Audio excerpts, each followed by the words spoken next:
President Museveni, welcome to the program. Thank you. Thank you, Christian. Okay, listen, I want to start by asking you, 80% of your country is under 35 years old. They weren't even born when you first came into office. And they really seem to want to change. They want jobs. Why do you think you deserve another term?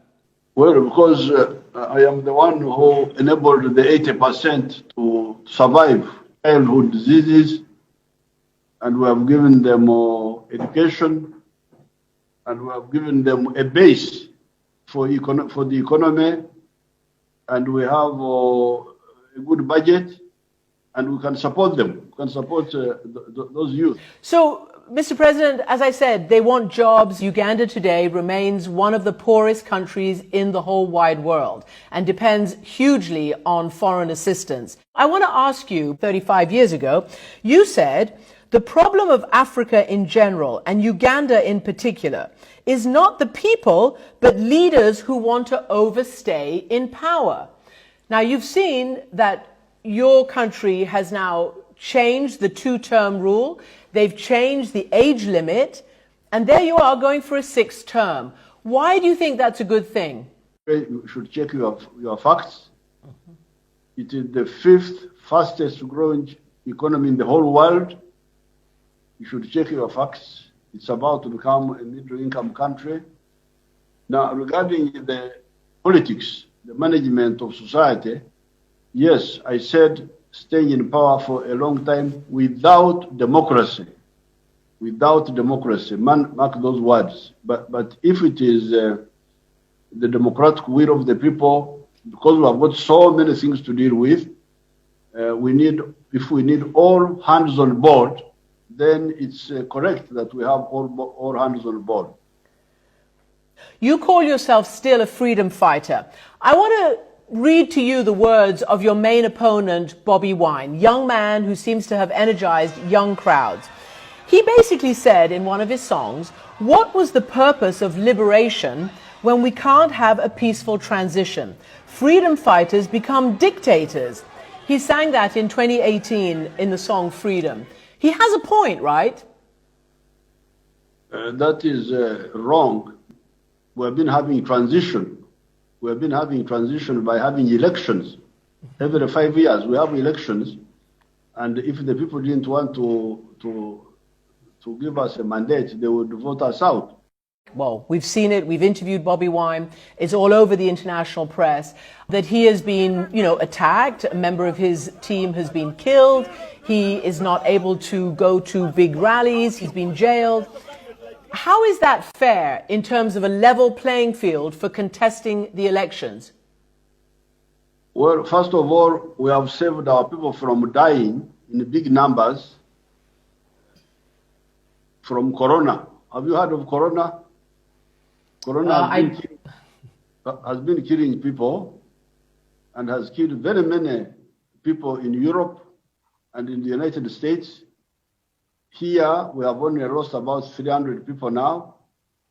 We have been able to do that by stopping public gatherings. Now, Mr. Bobi Wine was one of the people who was defying that. In other words, causing the death of the spread of the virus. That's how he ran into conflict with the law. That's how it all started. And then they tried to blackmail the country by rioting. You have seen what rioting is in Washington. It was not a good idea. Those rioters who attacked the Parliament building in Washington. But we are very happy that we have not, our people have not died like they have died in your places. Well, actually, Mr. President, let me just stop you there, because obviously we know what coronavirus is. You also are holding rallies the same size, if not bigger, than Bobi Wine's. So that's, that's one case. But here's the thing, Mr. President, there are 54 people who were killed in these, in the situation by your security forces in November. Why does he have to campaign in a flak jacket? Why do 54 people have to die? The 32 of the 54 were rioters attacking security forces. that's how they died. It was. I hear you now in the U.S. talking of insurrection, and you are saying insurrection is a bad idea. This was a form of insurrection, and that's how they were suppressed by when they were attacking security forces. There are others, 22, who died through circumstances which we are still investigating.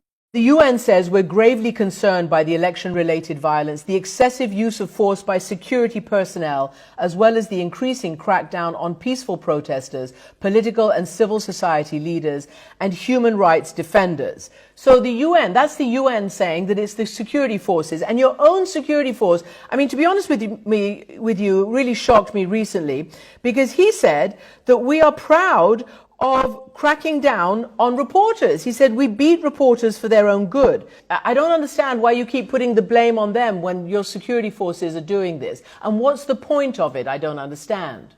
We have cameras all over the place. If the security forces are the ones who make mistakes, it is easy to see, to capture and identify. In any case, nobody knows more about Uganda than ourselves. I am here.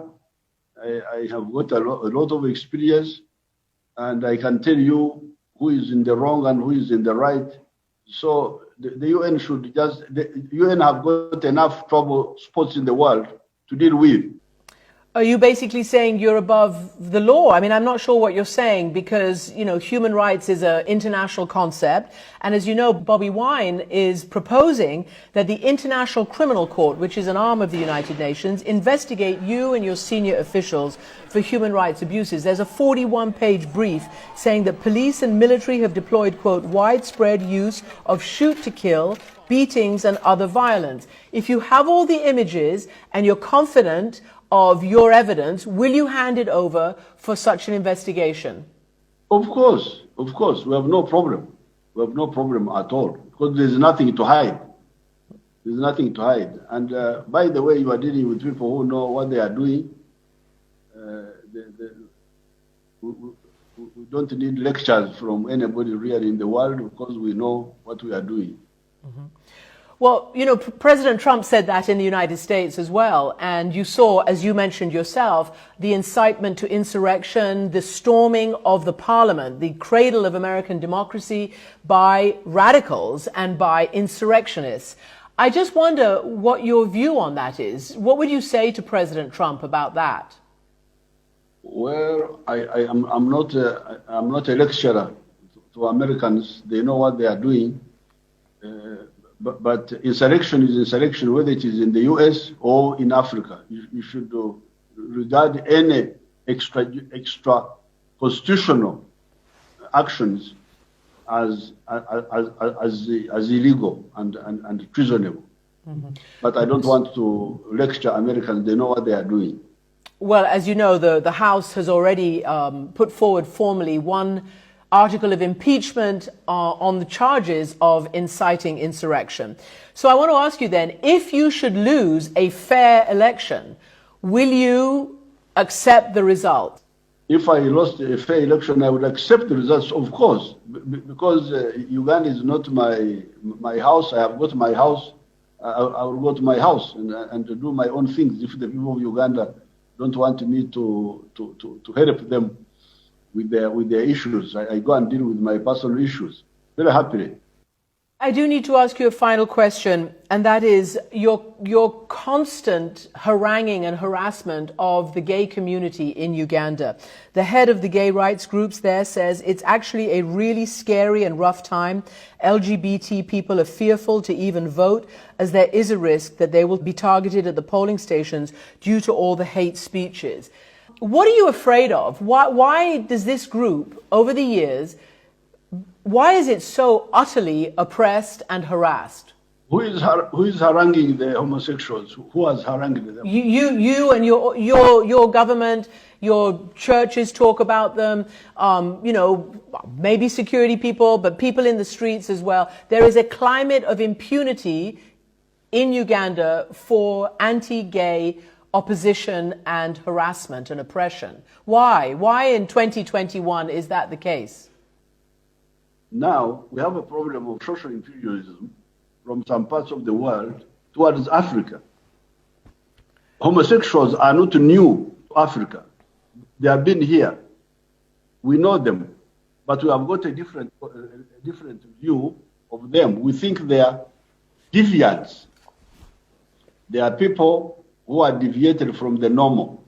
They are not killed, they are not harangued, they are not persecuted, but we don't promote them. We don't promote them. We don't promote and flaunt homosexuality as if it is an alternative way of life. But we don't agree with the Western way of promoting homosexuality as if it is an alternative way of life. Well, as you know, they have been targeted, and that's why there is a worry, including by human rights groups. But I want to ask you this. You know, I can see, just like I can see in the United States, when you whip people up with misinformation, disinformation, sometimes lies about people, you can get a frenzy and a mob and a fear and people who don't know where the truth is. And I know that in parts of Africa, homosexuals are promoted by the church, by others, as deviants, as you're saying, as pedophiles. And it's just not true. And I wonder whether you think that you're a Christian, your wife is a Christian, whether you think that's charitable, and whether you think that perhaps you can actually move forward with a different view to that segment of your population. Because as you say, they are Ugandans, they're there to stay. It's not fair. No, the prevalent opinion among our population now is that the homosexuals are a departure from normal.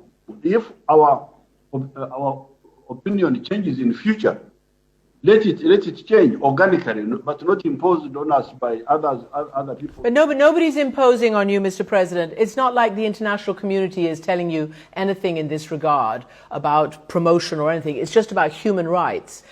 Mr. President, thanks for joining us from Kampala. Thank you very much.